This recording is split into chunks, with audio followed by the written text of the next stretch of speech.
Hi friends, welcome back to my channel KP Rao channel. ఇప్పుడు Nizamabad railway స్టేషన్లో ఉన్నాము.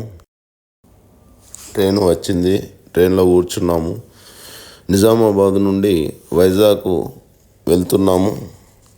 ఈరోజు వ్లాగ్స్లో వైజాగ్లో ఏ ప్రదేశాలు మేము వెళ్తున్నామో అవన్నీ మీకు చూపిస్తాము.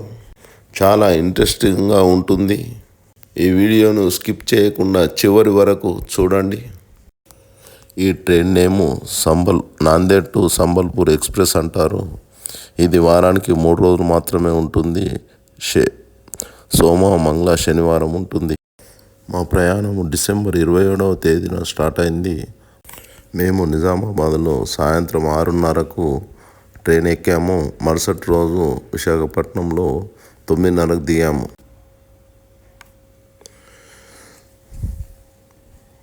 మా వైజాగ్ ఫ్రెండ్ శ్రీనివాసరాజు కారు తీసుకొచ్చారు మమ్మల్ని రిసీవ్ చేసుకోవడానికి. ఇప్పుడు ఇన్నోవా కారులో వెళ్తున్నాము విశాఖపట్నం. మేము విశాఖపట్నం వెళ్ళడం ఇది 3వసారి.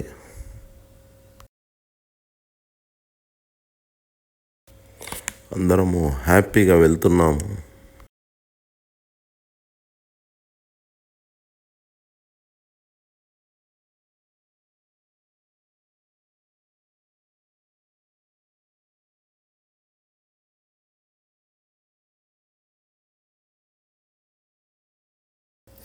ఇప్పుడు విశాఖపట్నంలోని మా ఫ్రెండ్ ఇంట్లో ఉన్నాము. ఫ్రెష్ అప్ అయిన తర్వాత ఇంటి ముందే ఫోటో దిగాము. ఇప్పుడు బుచ్చిరాజుపాలెంలో మా ఫ్రెండ్ ఇంటి ముందు అల్లూరి సీతారామరాజు పార్కులో ఉన్నాము. ఇక్కడ కూడా ఫోటో, వీడియో షూట్ చేశాము.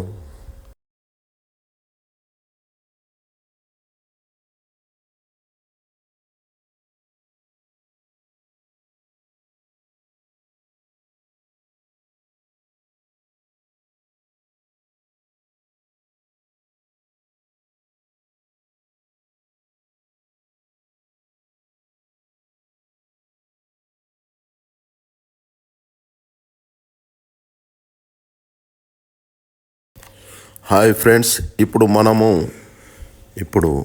విశాఖపట్నం నుండి కారులో బొర్రా కేవ్స్కు వెళ్తున్నాము. డిసెంబర్ 29న విశాఖపట్నం నుంచి బొర్రా కేవ్స్కు వెళ్తున్నాము. విశాఖపట్నం నుండి బొర్రా కేవ్స్కు సుమారు 92 కిలోమీటర్లు ఉంటుంది. బస్సులో కానీ కారులో కానీ ప్రయాణం చేస్తే 2 గంటల 45 నిమిషాలు సుమారు పడుతుంది.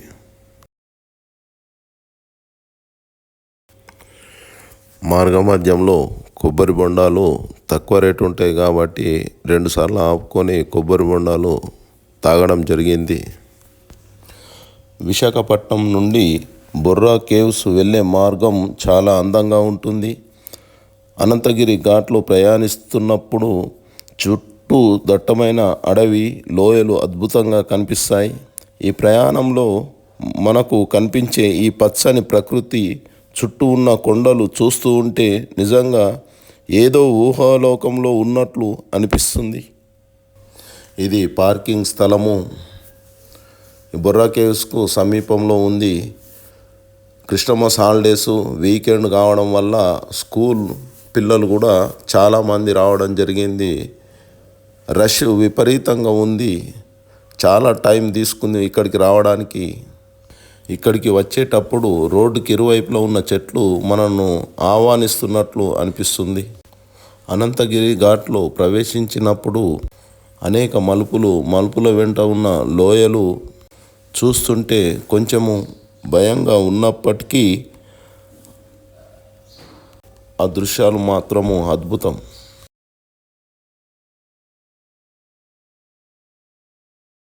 ఈ ఎత్తైన కొండల నుండి వచ్చే గాలి, స్వచ్ఛమైన గాలి ఆరోగ్యానికి చాలా ఇప్పుడు బొర్రా కేవ్స్లో నడుస్తున్నాము. ఇక్కడ ఫోటోలు దిగుతున్నాము, వీడియో షూట్ చేస్తున్నాము. చాలా అందంగా ఉన్నాయి. మీరు కూడా చూడండి బొర్రా కేవ్స్. జనాలు విపరీతంగా ఉన్నారు. వీడియోని స్కిప్ చేయకుండా చివరి వరకు చూడండి. బొర్రా కేవ్స్ బ్రహ్మాండంగా ఉన్నాయి. ఇవి భారతదేశంలో అతిపెద్ద లోతైన గుహలలో ఒకటి. గోస్తా నది ప్రవాహం వల్ల ఇక్కడ ఉన్నటువంటి సున్నపురాళ్ళు కరిగి ఈ గుహలు ఏర్పడినవని చరిత్ర చెబుతుంది. ఇది సముద్ర మట్టానికి 705 మీటర్ల ఎత్తులో ఉన్నవి. గుహల లోతు 260 అడుగులు ఉన్నవి. బొర్రా కేవ్స్ సందర్శించే సమయము ఉదయం 10 గంటల నుండి సాయంత్రం 5 గంటల వరకు ఉంటుంది. మధ్యాహ్నము 1 గంట నుంచి 2 గంటల వరకు విరామం ఉంటుంది.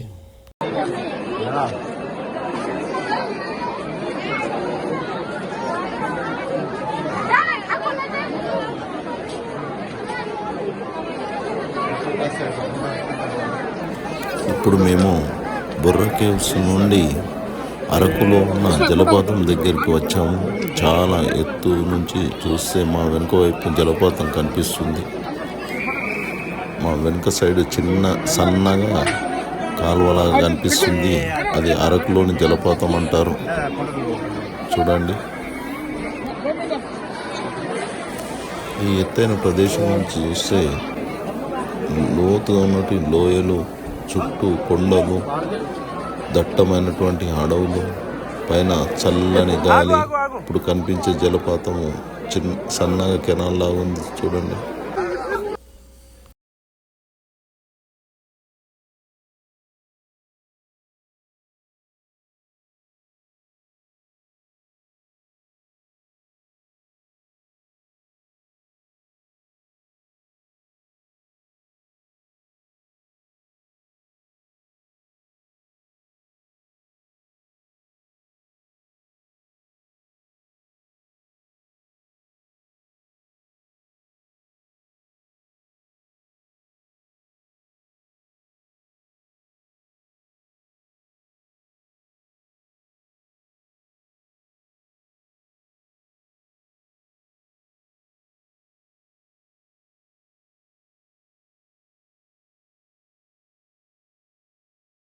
లేదు, నేను సింహాచలం కూడా అంత సింహాచలం కడ దేవుడు అన్నప్రసాదం ఉంటుంది. మంచి అరకు కాఫీ తోటలకు ప్రసిద్ధి చెందింది. ఇక్కడ కాఫీ తోటలు చాలా ఉంటాయి. ఎక్కువ పట్టి ఆడికెళ్ళి మళ్ళీ వైజాగ్కి వెళ్ళిపోతే అయిపోయింది. 8 గంటల ట్రైన్ కదా మాకు, 8 గంటలకు కదా. చూడండి, ఇక్కడ కాఫీ గింజలు మీకు కనిపించేటి, ఇది కాఫీ తోటలు. చిన్న చిన్న మొక్కలు సన్న గింజలా ఉన్నాయి. ఇది కాఫీ తోటలు. ఇవి కనిపించేటి కాఫీ గింజలు, కాఫీ తోట. అది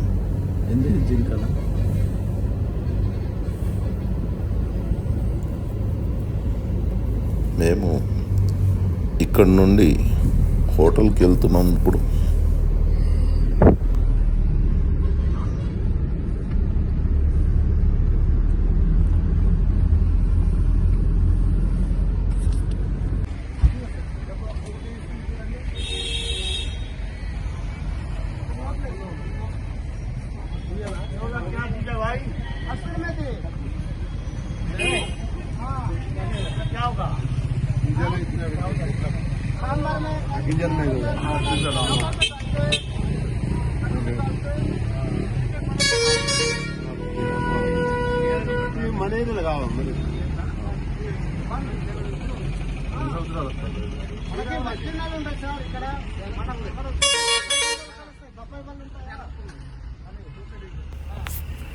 ఇక్కడ హోటల్ దగ్గర కల్చరల్ ప్రోగ్రామ్స్ ఉంటాయి.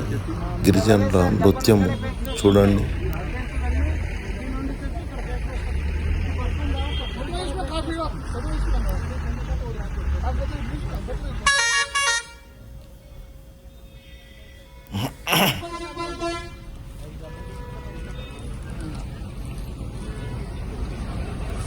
మేము ఇప్పుడు ఈ హోటల్ బస చేయడానికి వచ్చాము. ఈ హోటల్ పేరు దింసా రిసార్ట్ అండ్ రెస్టారెంట్. ఈ హోటల్లోనే బస చేశాం. ఏం చేస్తారు ఆ డ్రెస్ ఖర్చు అవుతుంది పాపం గంతే ఆడతారు వాళ్ళతో మనం ఆడతాం. దించు ఫోటో దించు ఆగా దించురా వీడియో దించు ఫోటో దించు ఒకటి ఇట్లా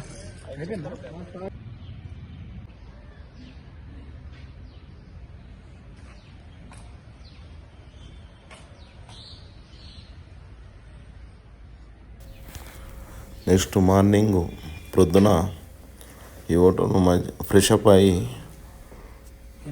సింహాచలము టెంపుల్కు వెళ్ళాము. ఇక్కడి నుంచి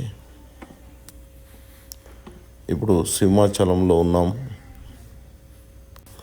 సింహాచలం టెంపుల్ ముందు ఫోటో దిగాము.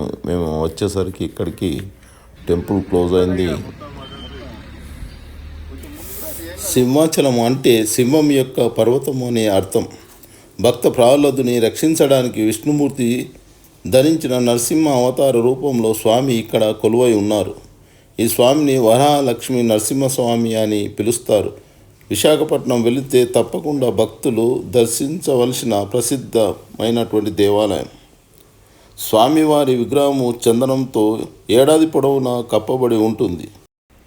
ఇక్కడ మేము నిల్చున్న స్థలంలో మా ఫ్రెండ్ శ్రీనివాసరాజు ఆధ్వర్యంలో పెద్ద దేవాలయం నిర్మాణం చేయుటకు భూమి పూజ జరిగింది.